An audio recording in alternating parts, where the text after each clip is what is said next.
न्याय का जवाब क्या होता है? न्याय। अगर आप कह रहे हैं कि ये अन्याय काल है, तो स्वाभाविक रूप से अगर अन्याय एक संक्रमण है, एक बीमारी है, अन्याय अगर कोरोना है, तो आप समझ लीजिए न्याय पत्र जो है ये वैक्सीन है, ये टीका है, ये सॉल्यूशन है। उसकी क्या गारंटी है? जो गारंटी बोल रहे हैं वो कौन सी गारंटी लागू किए हैं? इससे पहले भी तो उन्होंने जो है गारंटी दी थी ना कि हम सबके खाते में 15 लाख पहुंचाएंगे, 2 करोड़ नौकरी देंगे, सबके लिए पक्का मकान बनाएंगे, किसानों की आमदनी दुगनी करेंगे, बुलेट ट्रेन चलाएंगे, इनकम टैक्स जो है वो समाप्त करेंगे।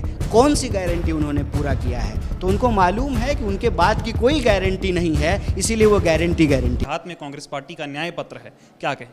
सबसे पहली बात तो मैं देश के 140 करोड़ लोगों को बधाई देना चाहता हूं कि रोज़ बरोज़ जिस बदहाली का वो सामना करते हैं, जिस समस्या का वो सामना करते हैं, जो अन्याय अपने साथ होते हुए वो महसूस करते हैं, उस आवाज़ को इस न्याय पत्र में शामिल किया गया है। यह न्याय पत्र कांग्रेस पार्टी का संकल्प है कि इस देश में जो अन्याय हो रहा है, उस अन्याय से इस देश को मुक्ति दिलाना है और समाज के हर वर्ग, हर तबके का जो सवाल है, उस सवाल को, उस समस्या को इसमें उठाया गया है। और सिर्फ समस्याओं का जिक्र नहीं किया गया है, बल्कि समाधान क्या हो सकता है, हल क्या हो सकता है, निराकरण क्या हो सकता है, उसका वर्णन इसके अंतर्गत किया गया है। और आप कोई वर्ग उठा करके देख लीजिए, जब हम कहते हैं 140 करोड़ लोग, तो कौन है वो 140 करोड़ लोग? वो 140 करोड़ लोग हैं इस देश के किसान, इस देश के नौजवान, इस देश की महिलाएँ, इस देश के मजदूर, इस देश के तमाम अलग अलग वर्ग, जाति, समूह, धर्म के लोग, और चाहे वो मिडिल क्लास लोग हों, चाहे बिजनेस कम्युनिटी हो,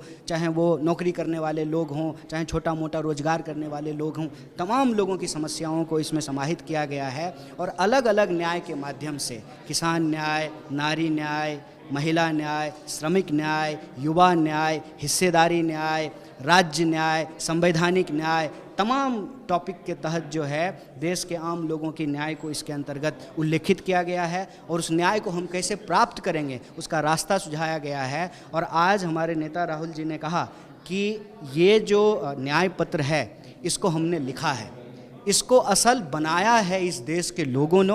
तो ये आवाज़ है इस देश के 140 करोड़ लोगों की और उनकी जो समस्याएं हैं उसके समाधान की, निराकरण की। ऐतिहासिक न्याय पत्र होगा, घोषणा पत्र होगा, क्योंकि कश्मीर से कन्याकुमारी से कश्मीर गए राहुल जी, मणिपुर से मुंबई गए, लाखों लोगों से मिले, उसके बाद ये न्याय पत्र बना।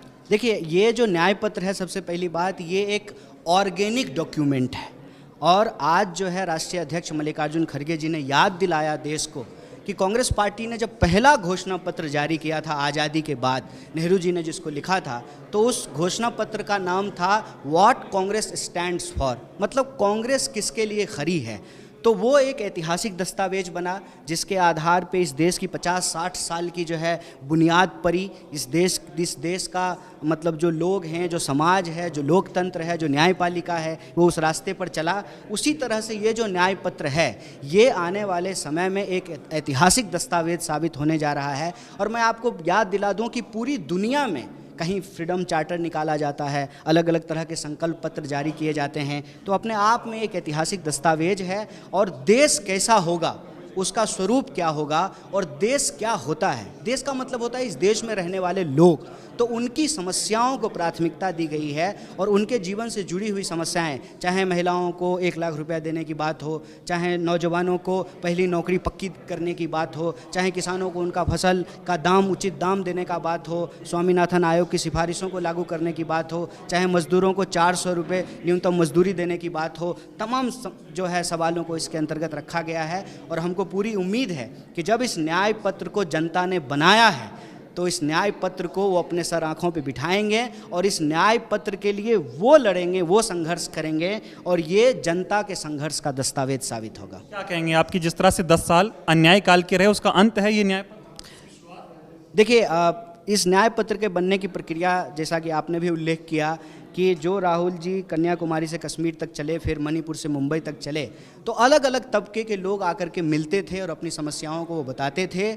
और उस समस्या में जो एक चीज़ निकल करके आता था कि हर समूह वर्ग के साथ कोई ना कोई अन्याय हो रहा है। तो अन्याय का जवाब क्या होता है? न्याय। अगर आप कह रहे हैं कि ये अन्याय काल है, तो स्वाभाविक रूप से अगर अन्याय एक संक्रमण है, एक बीमारी है, अन्याय अगर कोरोना है, तो आप समझ लीजिए न्याय पत्र जो है ये वैक्सीन है, ये टीका है, ये सॉल्यूशन है। 10 साल में बीजेपी सत्ता में रही, उसके बाद अब राज्य न्याय की भी मांग होने लगी है, संविधान खतरे में हो गया है, संविधान के साथ भी अन्याय हो रहा। स्वाभाविक रूप से आप देख लीजिए कि जहाँ जहाँ भाजपा की सरकार नहीं है उसके चीफ मिनिस्टर अक्सर जो है वो प्रेस कॉन्फ्रेंस करते हैं, दिल्ली आते हैं और कहते हैं कि केंद्र जो है उनके हिस्सा का टैक्स उनको नहीं दे रहा है, जीएसटी का पैसा उनको नहीं दे रहा है, उनको राज्य में जो कर्मचारी हैं उनको वेतन देने के लिए पैसा नहीं है, राज्य का विकास करने के लिए उनके पास फंड नहीं है।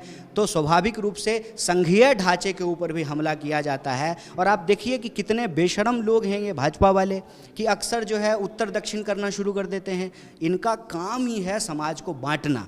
तो ये जो बंटवारे की राजनीति है, उस बंटवारे की राजनीति को समाप्त करने के लिए और देश को एकता की सूत्र में पिरो करके रखने के लिए राज्य न्याय की भी बात की गई है, ताकि संघीय ढांचा को बचा करके रखा। मोदी की गारंटी की बात हो रही, उस पर ये तो पहली बात तो ये जो है ना, ये गारंटी शब्द जो है वो कांग्रेस से चोरी किया है। सबसे पहले गारंटी शब्द जो है वो कांग्रेस पार्टी लेकर के आई, और सिर्फ शब्द जुमला के रूप में नहीं, हकीकत के रूप में। जो गारंटी कांग्रेस पार्टी ने कर्नाटक में दिया उसको लागू किया, राजस्थान में जो दिया उसको लागू किया, हिमाचल में जो दिया उसको लागू कर रहे हैं। तो गारंटी शब्द जो है वो कांग्रेस पार्टी के द्वारा लाया गया है। अब होता है ना कि कोई चीज़ अगर अच्छी लग जाए तो तुरंत जो है उसको कॉपी कर लिया जाए, और मोदी जी को तो पुरानी आदत है, आपको याद ही होगा, एक प्रेस कॉन्फ्रेंस में जो है पबजी खेलना शुरू कर दिए थे। तो हमारे यहाँ यही कहते हैं कि बुरी घोरी लाल लगाम। तो इनको कभी कभी जो है इस तरह के शब्दों को से जो है आकर्षित होते हैं और इनको लगता है कि तुरंत जो है उसको अपने कब्जे में ले लिया जाए। लेकिन बोलने से नहीं होता है, करना पड़ता है, ज़मीन पे लागू करना पड़ता है।